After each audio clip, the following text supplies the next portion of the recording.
اب میں درجہ 3 کے چھوٹے سے طالب علم ابو ذر ابن عبدالقوی کو دعوت دیتا ہوں کہ وہ آئے اور سیرت النبی صلی اللہ علیہ وسلم کے روشن پہلیوں سے مستفید کرے۔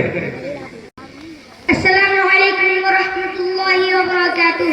نحمده ونصلي على رسوله الكريم، اما بعد، الحمد لله رب العالمين، والصلاة والسلام على سيد المرسلين وعلى آله وأصحابه أجمعين، أما بعد، فقد قال الله تبارك في القرآن المجيد والفرقان الأمين: أعوذ بالله من الشيطان الرجيم، بسم الله الرحمن الرحيم، وما أرسلناك إلا مبشرا ونذيرا۔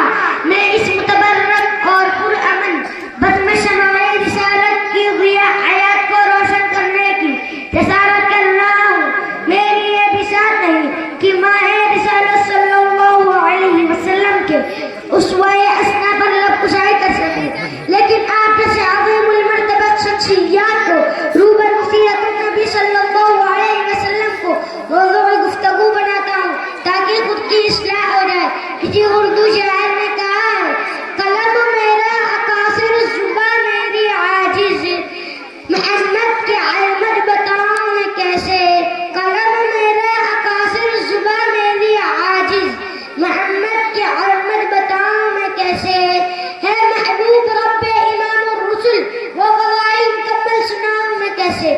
ملت اسلامیہ کا دھڑکتے دلوں بعث نبی صلی اللہ علیہ وسلم سے قبل پورے جزیرۃ العالم میں کوئی حکمراں حکمرانی کرنے کے لیے تیار نہیں تھا، اور نہ نظام مکمل تھا، اور عدالت، انسانیت، امانت و دیانت، عصمت و عفت، سلاح و تقوی کا جنازہ نکل چکا تھا۔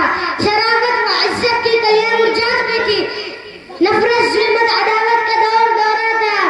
کسی اردو شاعر نے کیا خوب کہا ہے: بدی کا زور تھا، عرصہ جہالت کی گھٹائی تھی۔ بدی کا زور تھا، عرصہ جہالت کی گھٹائی تھی۔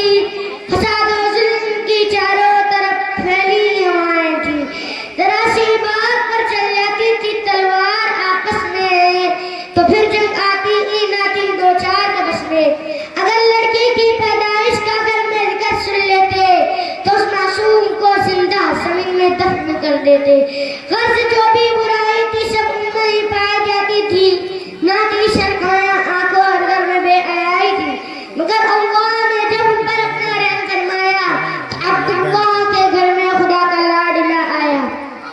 قدرت خداوندی نے اس پرفتن دور میں رات اور زبر و ہدایت کے کام پر گامزن کرنے کے لیے، بشر و بربریت کو ختم کرنے کے لیے، باران کی چوٹیوں پر آفتاب رسالت صلی اللہ علیہ وسلم کو طلوع فرمایا۔ مکہ میں طلوع آفتاب رسالت، آمنہ کے لال، عبداللہ کا لگتے جگر، عبدالمطلب کے نور نظر، دوشنبہ کو اپنے تمام انوار برکات کے ساتھ تشریف لائے۔ آپ ایسے وقت پیدا ہوئے جس سے لیل و نہار دونوں نے فیض حاصل کیا۔ سبحان اللہ، سبحان اللہ، ایک عجیب ماحول ہے۔ نور ہی نور نظر آ رہا ہے، پورے مانوار الہی کا نزول ہو رہا ہے۔ وہ آ گئے تو آ گیا دنیا میں انقلاب، وہ آ گئے تو آ گیا دنیا میں انقلاب۔ اجڑا ہوا چمن تھا گلستہ کر گئے۔ میرے قلب و جگر کے ساتھ ہو، آمنہ خود فرماتی ہے: میرا نور نظر لگتے جگر اس وقت عنا تو نہیں کر سکتا تھا، لیکن انگشت شہادت سے کچھ اشارہ کر رہا تھا۔ وہ اشارہ کیا تھا؟ وہ اشارہ اشہد ان لا الہ الا اللہ کا اشارہ تھا۔ کل آمنہ کی وہ مسرت کی خوشی کی حد نہ رہی جب انہوں نے محمد صلی اللہ علیہ وسلم کی اداؤں کو دیکھا، لیکن کچھ غم کے اثرات بھی تھے۔ فرماتی ہے: کاش عبداللہ ہوتے تو اس لگتے جگر کو چاند سے خوبصورت ہے دیکھ کر کھلونا وغیرہ لاتے۔ غیب سے آواز آئی: اے آمنہ فکر مت کرو، میں اس کا رب ہوں۔ یہ بچہ کھلونا مانگے گا، چاند کو کھلونا بنا دوں گا۔ یہ بچہ سیر و تفریح چاہے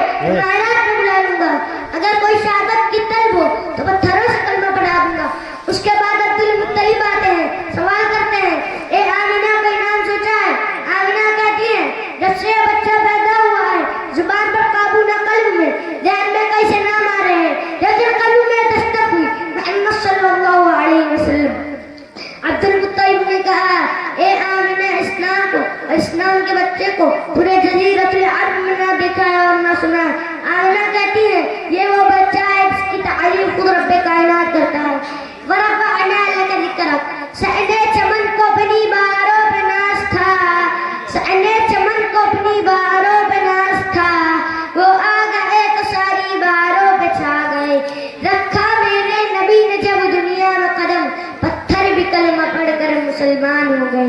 اب آخر میں اللہ تبارک و تعالی ہم سب کو حیات طیبہ کا نمونہ بنانے کی توفیق عطا فرمائے اور نیک کار کی ہمت دے، آمین۔ وآخر دعوانا الحمد للہ رب العالمین۔